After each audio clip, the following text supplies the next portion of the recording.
Kali ini kita akan membahas beberapa hal yang seringkali eh, menjadi atensi ya terkait kecelakaan laut yang ada di pantai selatan. Kadang-kadang ada juga yang mengenautkan dengan Nyi Roro Kidul. Tapi secara teknis, secara sains, mari kita coba lihat salah satu tempat yang sering kejadian yaitu di Malang Selatan, yaitu Pantai Balai Kambang. Kenapa sih sering ini ada kejadian kecelakaan laut kalau dilihat dari sisi sains? Ini wilayahnya ada di Malang ya. Nah, ini yang mesti kita hati-hati ya, mungkin teman-teman sekalian. Kalau kita lihat secara sains itu begini, pantai itu kadang-kadang dari gelombang itu ada gelombang pecah, ada yang kita nampak tidak ada gelombangnya juga. Nah, posisi yang di antara dua gelombang itulah yang harus kita waspadai. Nah, itu kalau di dalam ilmu pantai itu disebut rip current gitu, arus baliknya. Ini kita lihat yang sebelah kanan itu ada gelombang, yang putih-putih itu gelombang pecah, kiri juga ya gelombang pecah. Nah, ini ada semacam sulur-sulur yang kemudian seperti menarik ke tengah laut. Nah, ini namanya rip current yang ada di pantai Balai Kambang. Nah, ini ya seperti itu. Nah, biasanya ada di antara dua gelombang pecah. Nah, begitu kalau dari sisi ilmu eh, teknik pantai atau pengurangan risiko bencana. Ini juga begitu kadang-kadang. Nah, ini juga ada di pantai Jembatan Panjang ini.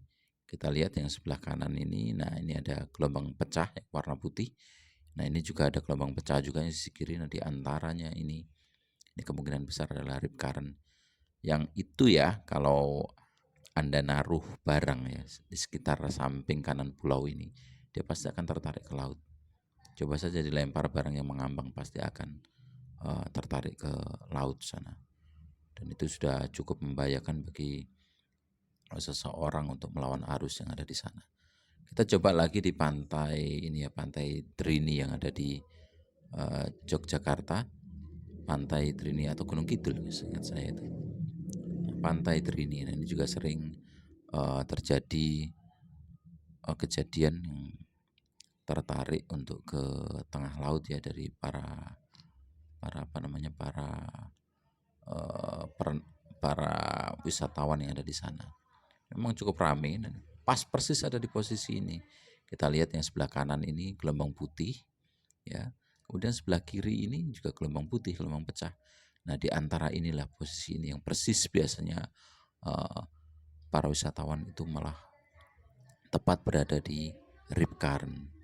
Ini saya sendiri pernah membuktikan itu, bahwa di sini kalau dilempar ada buah kelapa ya, yang mengambang, buah kelapa yang yang cukup tua karena dia akan mengambang. Nah, kita lempar di posisi ini, posisi antara sini ya.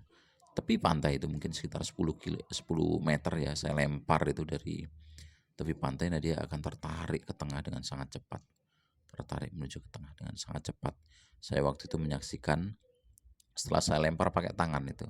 Saya lari ke sisi kiri ini, mengamati dari atas tebing yang sebelah sini yang ada rumahnya ini.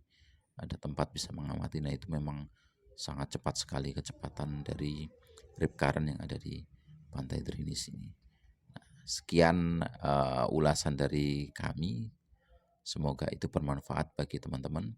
Intinya kalau kita melihat ada gelombang putih ya pecah di kanan atau di kiri dan tengah-tengahnya itu tidak ada gelombang putih ya, itu kita mesti waspada, di situ ada rip current. Nah, kalau dari nelayan itu biasanya memang dimanfaatkan untuk laju perahu yang akan naik ke tengah laut, karena di sana mereka kan tidak menghadapi gelombang yang pecah itu. Mereka malah justru tertarik ke tengah laut. Itu para nelayan sekitar itu biasanya tahu. Nelayan sekitar biasanya itu menyebut itu sebagai alun pedot. Ada yang bilang seperti itu. Oke, saya kira itu